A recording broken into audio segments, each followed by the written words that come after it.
India alliance के partners Bihar में भी प्रचार करेंगे, यूपी में भी प्रचार करेंगे। तो मैं हिंदी बेल्ट पे आती हूँ।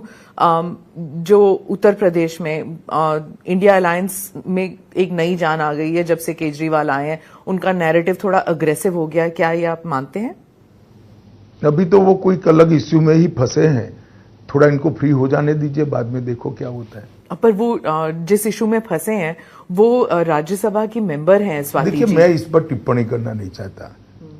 अगर कोई पुलिस को कंप्लेन करता है तो पुलिस उसका संज्ञान देगी, मगर मैं इतना ही कहता हूं कि अभी उनको बेचारे को जिस इश्यू में फंसे इससे निपटारा लाने दीजिए, काहे को ये सब में उलझाती है। पर वो है ना 20 दिन और बाहर हैं, उन्होंने कहा है कि अगर इश्यू अभी तो चल रहा है ना, देखिए कितना चलता है।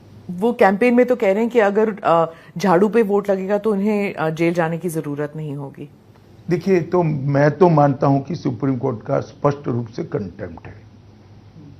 इनका कहने का मतलब है जो विजयी होता है, सुप्रीम कोर्ट उनको दोषी होने के बावजूद भी जेल नहीं भेजती। अब जिन जज साहबों ने उनको जमानत दी है, उनको ये सोचना है कि उनके जजमेंट का क्या उपयोग या दुरुपयोग हो रहा है। आप उस जजमेंट के बारे में क्या कहेंगे? इंटरिम देखिए, सुप्रीम कोर्ट को अधिकार है न्याय की व्याख्या करने का, पर पहली बार हो रहा है कि मगर मैं मानता हूं ये रूटीन और नॉर्मल प्रकार का जुडिशियल जजमेंट नहीं है। काफी लोग देश में मानते हैं कि स्पेशल ट्रीटमेंट दिया गया है। केजरीवाल जी कह रहे हैं कि आप लोगों ने इतने कैमरा लगाए हुए थे, पीएमओ तक में कैमरा का एक फीड जा रहा था, वो सब देख रहे थे कि ये केजरीवाल जी टूटते हैं कि नहीं, और वो कह रहे हैं कि मैं टूटा नहीं हूं और वो बीजेपी मेरे से इतना डरती है। कैमरा लगाए हैं तिहाड़ में? तिहाड़ उनके पास है, हमारे पास नहीं है। ये कंटिन्यूअसली झूठ बोलते हैं। जेल प्रशासन दिल्ली सरकार के हाथ में, केजरीवाल जी के हाथ में, गृह मंत्रालय के हाथ में नहीं है।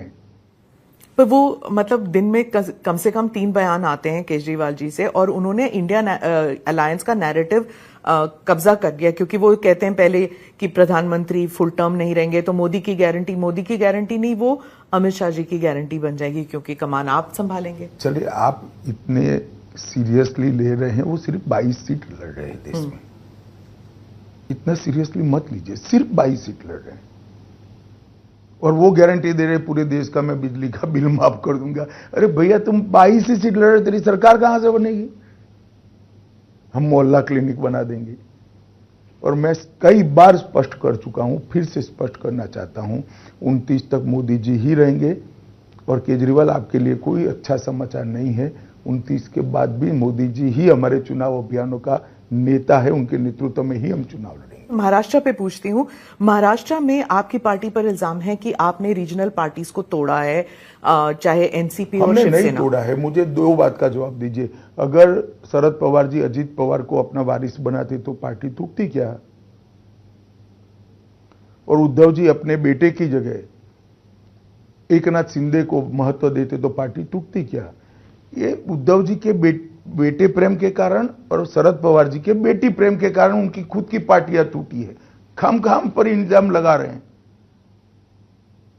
वो ऐसी व्यवस्था चाहते हैं राजाशाही जैसी कि बाप के बाद बेटा या बेटी ही उत्तराधिकारी बने।